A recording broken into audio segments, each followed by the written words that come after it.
Menos de um ano após eu ter investido na Canon R7 em mais 3 lentes, eu decidi vender todo o meu setup da Canon e nesse vídeo eu vou te contar o porquê.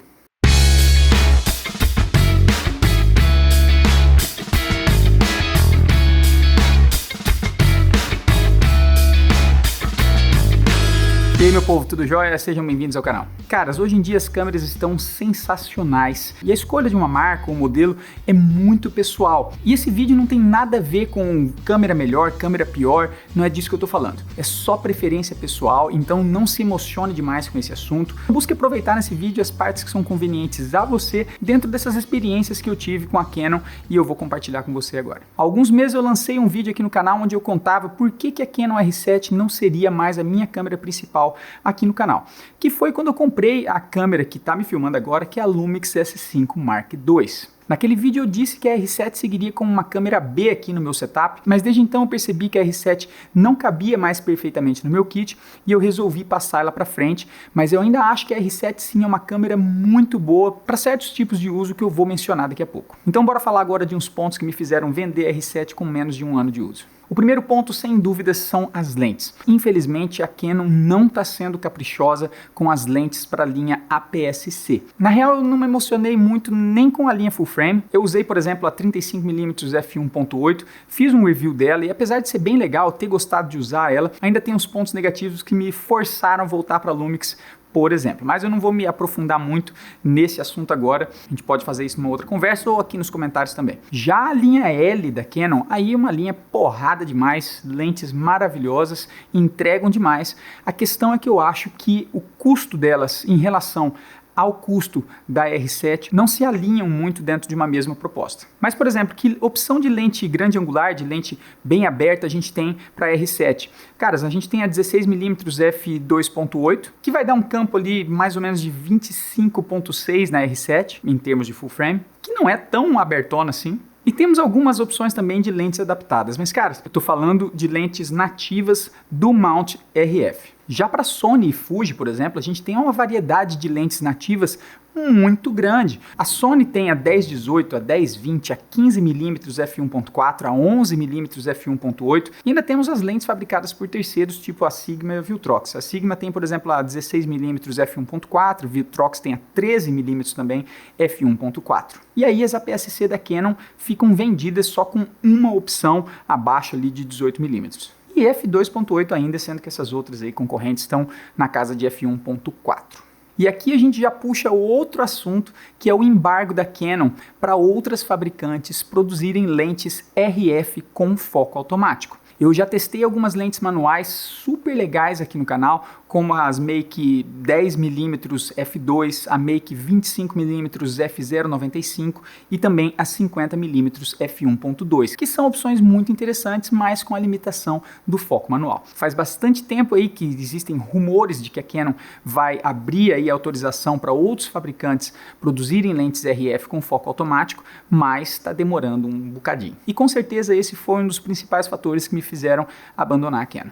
E não digo nem exatamente o fato de a Canon não autorizar os outros fabricantes, mas sim a falta de lentes criadas especificamente para a APS-C, que a gente só tem aquelas duas lentes do kit, né? A 18-150, que eu já avaliei aqui no canal, eu acho uma lente digna, e a 18-45. E essas duas lentes são até úteis, mas são mais escuras, têm abertura variável, então falta aquele cremezinho naquelas duas lentes. Ia ser muito massa se a Canon lançasse, por exemplo, uma linha de primes igual a Sigma tem, né? A Sigma tem lá a 16mm, tem a 23, a 35, 56, se não me engano. No caso da Canon, já que o crop é de 1.6, poderia lançar, por exemplo, uma 11, 15, 22, 35, 55 para cobrir essas distâncias focais mais tradicionais em full frame. Se a Canon fizesse isso, eu tenho certeza que a linha APS-C da Canon ia ganhar muita força. Inclusive sobre essas câmeras lentes que eu vou mencionar aqui no decorrer desse vídeo, eu sempre deixo uns links aqui na descrição, tanto do Amazon do Brasil, que é onde você compra já com os impostos incluídos, e também do AliExpress. Quando você compra por um desses links, eu ganho uma pequena comissão sem que você pague nada mais por isso, e você colabora assim com a continuidade aqui do canal. O segundo ponto que eu quero mencionar é o Rolling Shutter. Para quem não sabe, eu vou explicar aqui rapidinho o seguinte. Cada câmera ela tem uma velocidade de leitura do sensor. A luz é captada pelo sensor e conforme o sensor vai captando, o processador vai criando a imagem linha a linha. O problema é que em processadores lentos, como o da R7, por exemplo, isso pode gerar algumas distorções no formato dos objetos. O mais comum é quando a gente faz o movimento de pan e as linhas verticais começam a aparecer na diagonal. No caso da R7, se você for usar o obturador mecânico para fotos, esse problema praticamente não ocorre. Mas se você quiser usar aquele burstzão de 30 fotos por segundo, você vai ter que usar o obturador eletrônico e aí sim o rolling shutter vai entrar valendo. Então para foto a saída é usar sempre o obturador mecânico. Já para vídeo você não vai ter muita opção. Principalmente em 4K 60,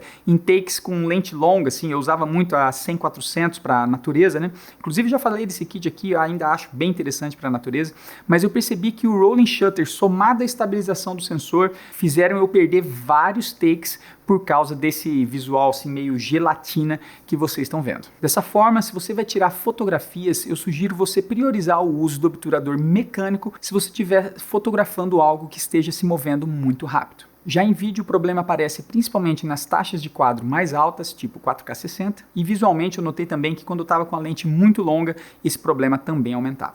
Quanto à interface, caras, aquela rodinha ali, aquele dialzinho na vertical não colou, né, cara? Não colou. E não sou eu só que estou dizendo isso, né? A própria Canon não colocou aquilo em câmera nenhuma mais. Conforme eu disse já em outros vídeos, a gente vai até acostumando com o tempo, mas é ruim, cara, quando você vai passar de uma câmera para outra, ter uma interface tão diferente. Eu prefiro ter ali 3 dials sempre e quando eu passar para uma outra câmera eu ter mais ou menos o mesmo comportamento para eu não me perder ali na operação. Próximo ponto é tamanho. Não é um problema global e sim meu, é um problema relativo ao meu uso e a configuração do meu setup. Eu escolhi a Lumix S5 Mark II para ser a minha câmera principal e sem dúvidas para mim valeu toda a pena. Eu tenho usado ela com a lente do kit, que é a 2060, tenho usado com a 50mm f1.8, a 24 f1.8 que eu estou usando agora inclusive, mas apesar desse kit ser o mais fantástico que eu já utilizei, é um kit full frame, as lentes são maiores, o corpo é um pouco mais pesado e eu estava com a ideia de ter uma segunda câmera com uma câmera mais compacta que eu pudesse carregar assim menos burocraticamente. E a R7, caras, ela é praticamente do tamanho da S5 e sem contar que usando lentes full frame, tipo a 100-400 que eu usava, a 35mm, eu estava carregando 2 kits do mesmo tamanho. Foi aí que eu escolhi então comprar uma câmera da Sony para ser a minha câmera B aqui no canal. Com essa nova câmera eu vou ter uma opção mais compacta com uma lente que é desenhada especificamente para APS-C, que no caso a primeira lente que eu escolhi foi a Viltrox 23mm f1.7, que vai dar para mim ali na casa de 35mm, e essa câmera também eu vou usar para fotografar natureza. Esse brinquedinho novo deve estar chegando para mim em breve e eu quero que vocês comentem aqui embaixo que câmera vocês acham que eu escolhi. Mas e aí, para que a R7 serve na minha opinião? Cara, depois de eu maltratar tanto a R7 esse tempo todo aqui, qual é a minha leitura dela? Eu acho que ela é ainda uma ótima opção para quem tem uma câmera full frame da Canon e quer usar a R7 como um segundo corpo. Além de ter uma capacidade de vídeo muito robusta, de foto também, né?